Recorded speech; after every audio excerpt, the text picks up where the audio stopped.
Fintelberg for Biznews. Boys all over the world dream of becoming professional footballers or soccer players, as we call it in South Africa. However, for those in poorer areas of South Africa, this dream can be particularly challenging to achieve. The Ubuntu Football Academy in Cape Town provides a beacon of hope for these young talents, offering them the opportunity to develop as players and individuals.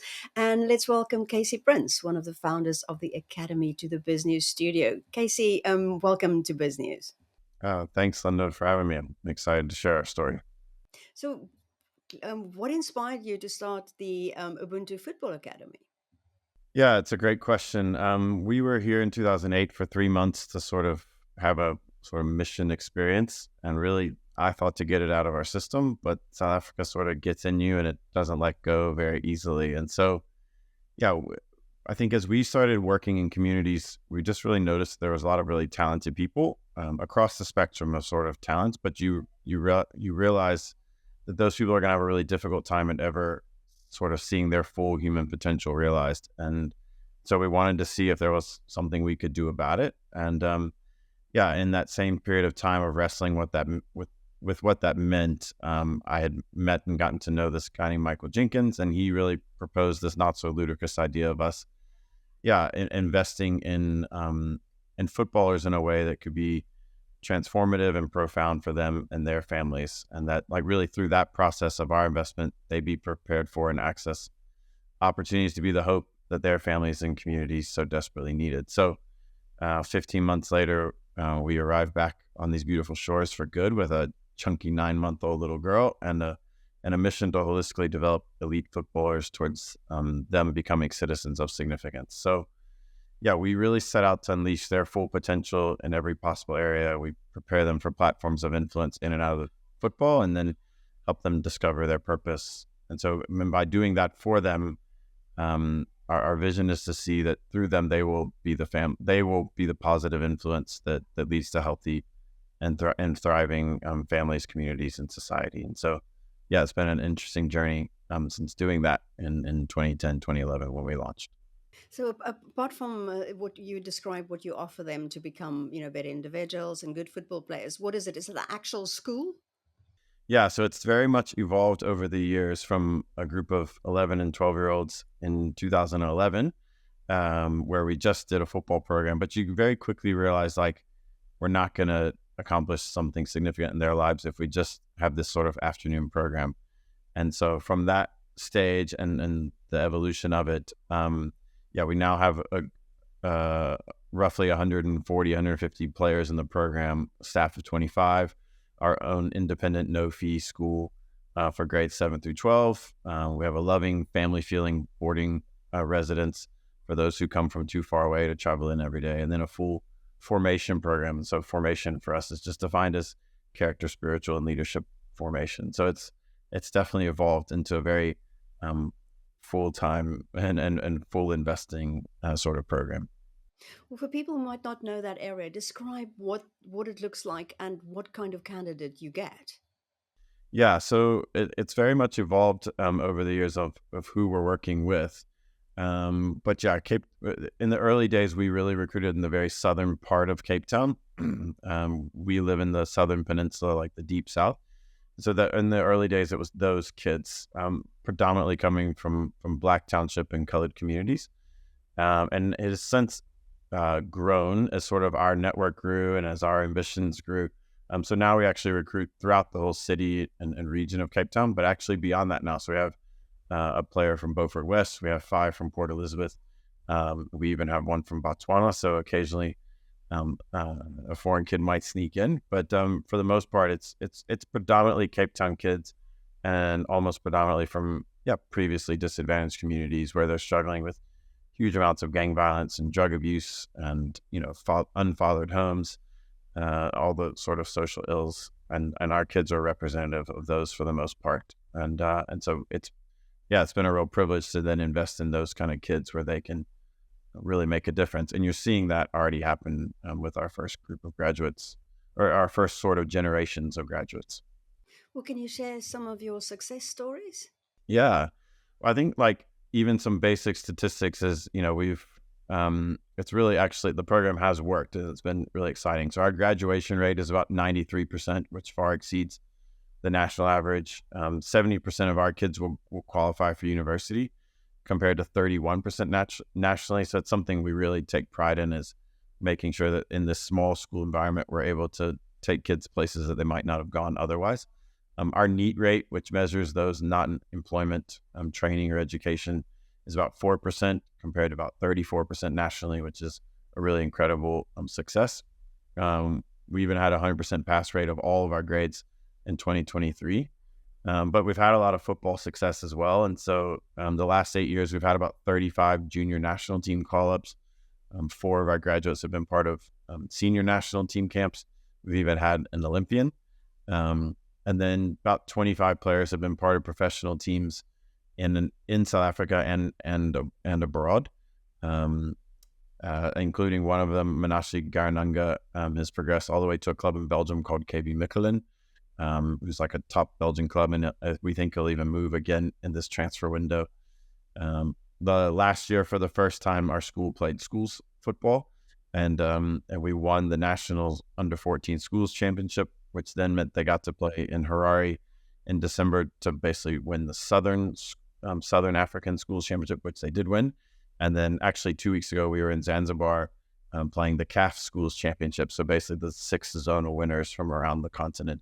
We did not win that one, but it was still an incredible experience for a kid, from a township community to fly to Zimbabwe and to fly to Zanzibar and stay in fancy hotels and, be treated almost like a pro already. It was a really cool experience for them. But yeah, we've ended up with about 22 of our graduates studying and playing in the United States on bursaries, where they've earned about 64 million rands worth of scholarship monies just since 2017. And then another 15 or so have studied here in South Africa. And we have had our first graduates from university in South Africa, and along with our first 4 university graduates in the US. And yeah, to just point out a few of the stories, some of the special ones, there's a kid named Alex Van Skalkvik who did a post-grad high school year at a boarding school in America, and then ended up at Dartmouth College, which is, an Ivy League institution. And then since then has gone on to work for BlackRock Investments, the world's largest asset manager in San Francisco. So he's about a year into his first year of employment. And yeah, an incredible young man who still has a deep, deep passion for changing things in South Africa. So I think he'll probably work for 2 years and get an MBA for 2 years, and then we'll see kind of what happens from there. But he already has sort of some big dreams and ideas of ways to change industries here with his education and experience. So that's it's been a really neat story. But also we have one of my favorites is a kid named Carl van Rensburg, who was in our very first group, and he was very upset that we moved him to the school where we were sending them to. So in 2012, we started sending the first group of kids to a local private school, and did that through 2017 when we started our own school. But Carl was very upset. He was so bummed to leave his community school. But fast forward, Carl is now a grade 7 teacher at that very school, where he was so upset to go. And now he has influence over, 120 grade 7 kids every day. It's also the same school my children attend. And so ironically, he now even coaches my son's soccer team at the school. So it's just a real treat to see the ways he's grown, the impact he has, and the influence he has on those young people. So it's it's been a really neat story. So it's not really always just football stories. We have great football stories, but it's also just the people that they're becoming and the way they're realizing their fullest human potential because of the opportunities and the doors that opened because of their involvement here. Do any of the big leagues ever come knocking? Do they know? Does the Premier League know about the Ubuntu Academy? Yeah, I don't think the Premier League knows yet, but I think it's starting to get there. Obviously, the Premier Soccer League here in South Africa, we've had a lot of players at those clubs, and that are doing quite well. But yeah, so Munashe being our first sort of European export is probably, hopefully it will start to generate even more attention. And we do think that we have, as our recruiting has grown and evolved, and as our program has grown and evolved, we're continuing to develop more and more players that we think can play at a really high level. And so it's a continual journey for us to figure out how do we open up those doors as well, that they can explore, stretching themselves to the highest level as a footballer, and not just sort of settling for a career in the PSL that's just maybe comfortable, but not really stretching themselves to the fullest. And we want to kind of continue opening those doors so that those that are most ambitious can really, see what they're able to accomplish. Well, if you look at women's football, they've actually been more successful in South Africa than the men. So are you doing anything for girls? Yeah, it's a great question, Linda. It's something we've wrestled with for a long time, and there part of our struggle has always been what else is happening around the country, and is there anything we can plug into? For a long time, especially in Cape Town, that wasn't happening. I think things developed in Johannesburg much quicker, but it's starting to happen here, and so we're finally getting our feet wet in that, so to speak. So we in 2024 have launched our sort of pilot girls program, which has included adding an under 12 girls team. So we have under 12, we have under 9 up through under 12 boys teams that aren't part of the full academy. So we've now done the same and started an under 12 girls team.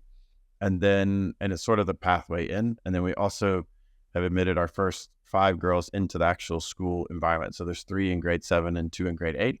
They are very brave young ladies to be in a school full of smelly and annoying boys. But they've done tremendously well. And they're great players and solid students. And so it's been really exciting to kind of have that mix. I think it's going to help us develop actually better men as well.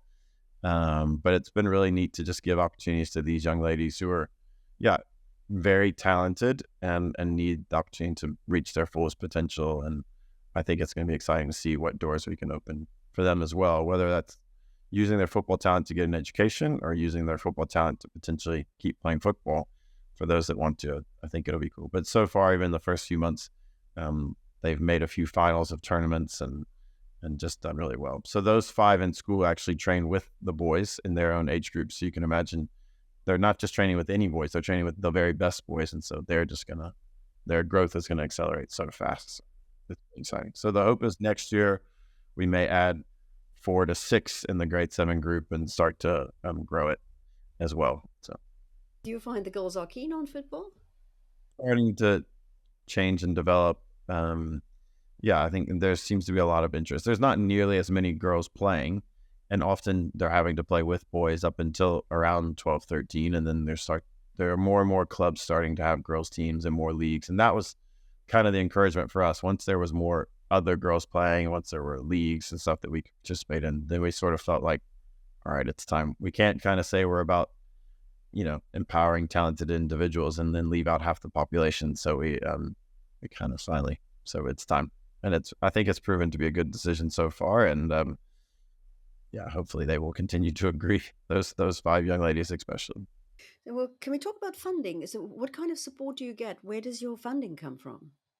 Yeah, it's always the journey and struggle of a nonprofit.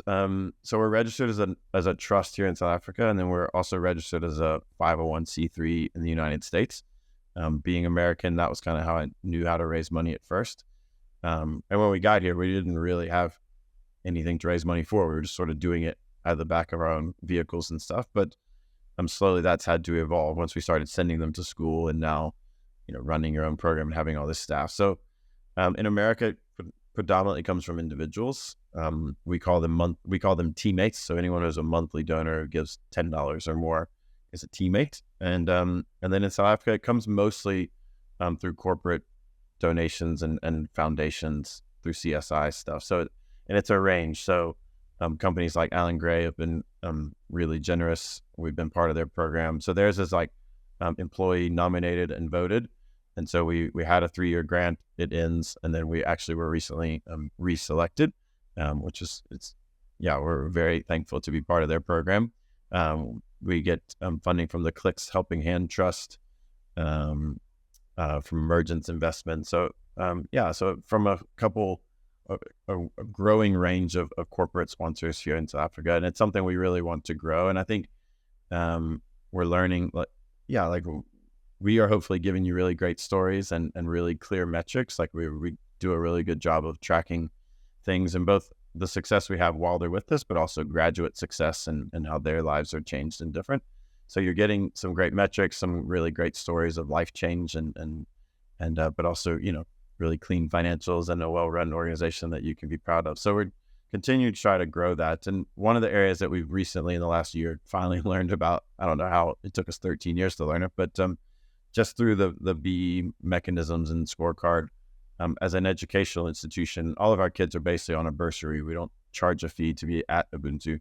And so that bursary can actually be funded by an external company who wants to grow, or who needs to grow their skills development spend for their scorecard. And so that's been something we're trying to get to the point where at least all their academic costs, which is more than half of what we spend every year, is purely academic costs, that be covered by an external company. And it's mutually beneficial. They get the points on their scorecard and we get the funding we need. So that's been a growing thing. We got to, I think, 9 bursaries last year and hoping to slowly increase that each year, or quickly increase that each year, but keep growing it to where all 60 students or more, as we add more girls, are all covered, at least their academic costs are covered by an external bursary. So it's been a journey, but we're really thankful for those South African companies, especially, that have joined us and been really generous with their time and their funds. Wow, Casey Prince. Well, good luck with all this, and integrating the girls into your program. Casey Prince from the Ubuntu Football Academy. Thank you so much. Yeah, thanks, Linda.